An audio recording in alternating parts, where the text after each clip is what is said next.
Om Namo Narayana, Jai Swami Narayan, Namaste. We're looking at some of the lectures by Swami Vivekananda as a change of pace, but something I thought many of you would find very interesting. These lectures that I'm reading are actually from the 9-volume set of the complete works of Swami Vivekananda, particularly from volume 9. You may have the 8-volume set. This 9th volume came out much later, and it has things like newspaper reports, lectures, some sayings, and some bits and pieces of writings he did and that others did, and a lot of letters. And the letters are really, really interesting because, he was a great spiritual teacher, yet he was also human, and he was also very, very down to earth. And I think my respect for Swami Vivekananda really increased when I read these letters. I won't be reading them on the channel because they get a little cumbersome. Instead, we're going to go to a lecture today that was, for the most part, transcribed. So this is a lecture from 1894, or some of the lecture, which was also slightly edited afterwards for publication, on the women of India. And there is a little note before this lecture. Swami Vivekananda faced bigotry in America on several issues of Indian culture. One was the Indian woman. Naturally, he sought to correct Western misconceptions. When he lectured in his own country, however, there was no greater advocate for improving the life of Indian women than Swami Vivekananda. And here is the lecture. In speaking about the women of India, ladies and gentlemen, I feel that I am going to talk about my mothers and sisters in India to the women of another race, many of whom have been like mothers and sisters to me. But though, unfortunately, within very recent times, there have been mouths only to curse the women of our country, I have found that there are some who bless them too.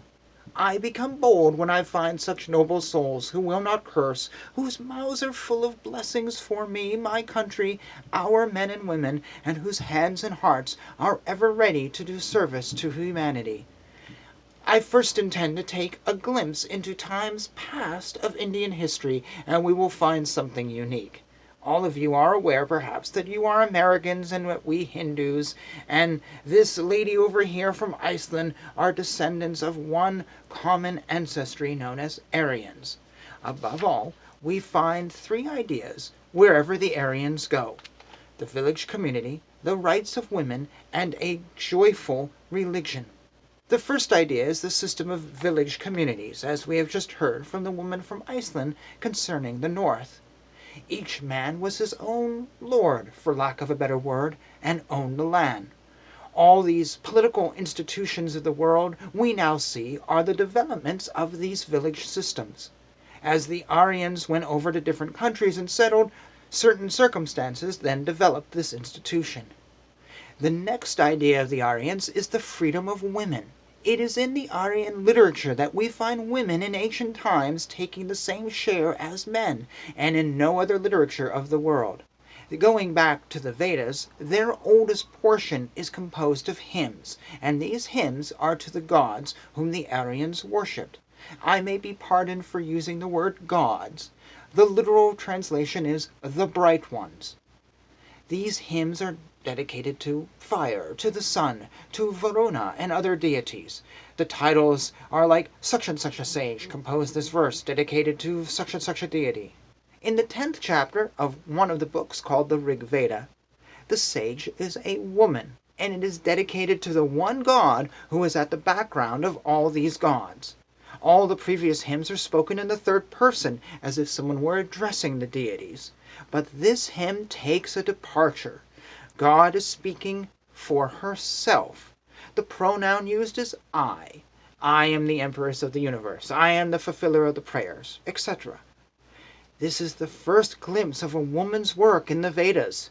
As we go on, we find them taking a greater share, even officiating as priests.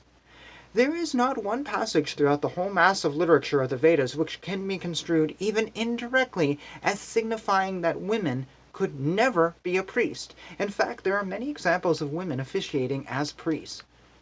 Then we come to the last portion of the Vedas, which is really the religion of India. the concentrated wisdom of which has not been surpassed even in this century. There, too, we find women preeminent.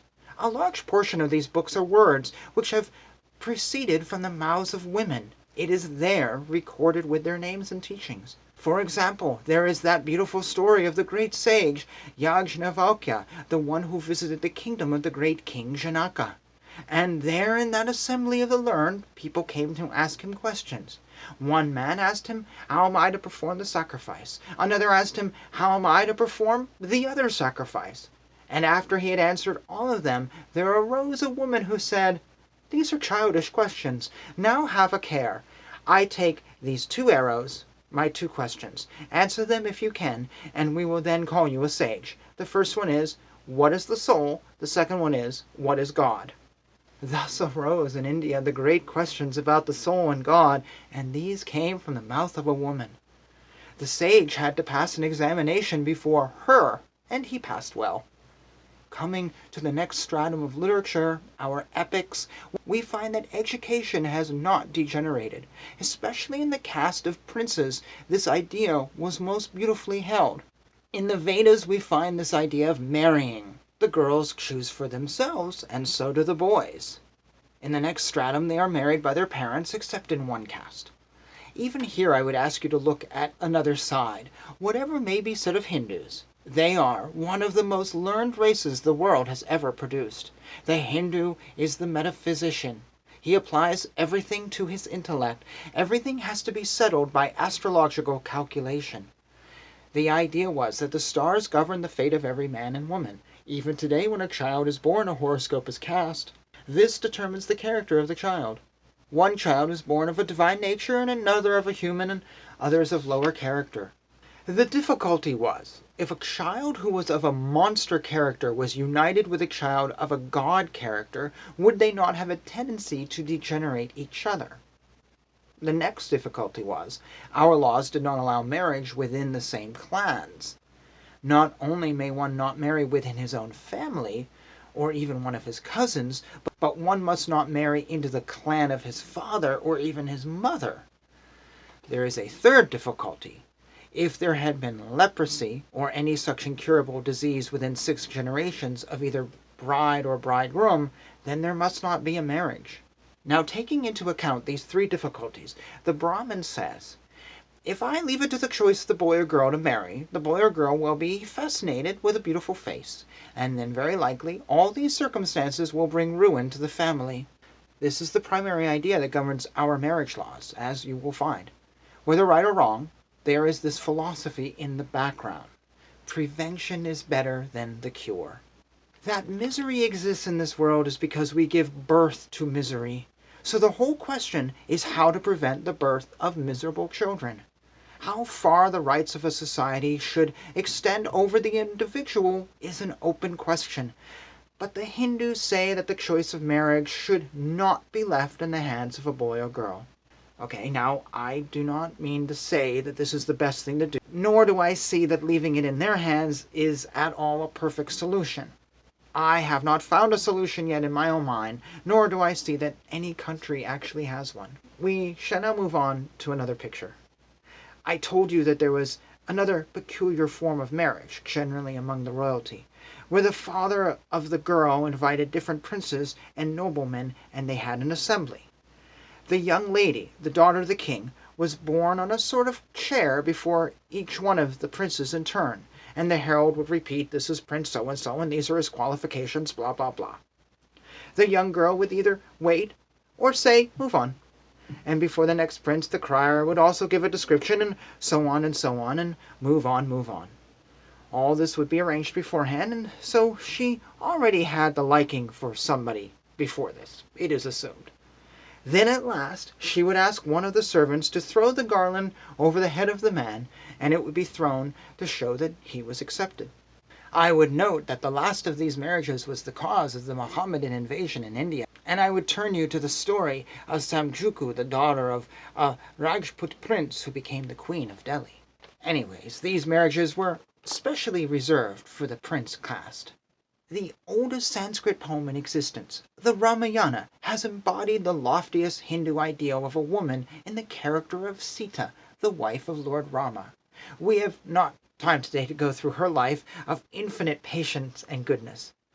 We worship her as God incarnate, and she is named before her husband Rama. We say not Mr. and Mrs., but Mrs. and Mr., and so on, with all the gods and goddesses. The women are named first. We will actually pause here in this writing because it is a long talk. So mind what I just said when I said Mohammedan invasion. That's the word used here, and I don't really believe in changing words to suit modern ears. I'm not going to say too much because I would just love to hear your opinions on this. And we will continue in the next video to go through and see what he says. Jai Shri Krishna, Jai Shri Swaminarayan, Hare Krishna, Krishna Krishna, Hare Hare, Hare Rama, Rama Rama, Hare Hare.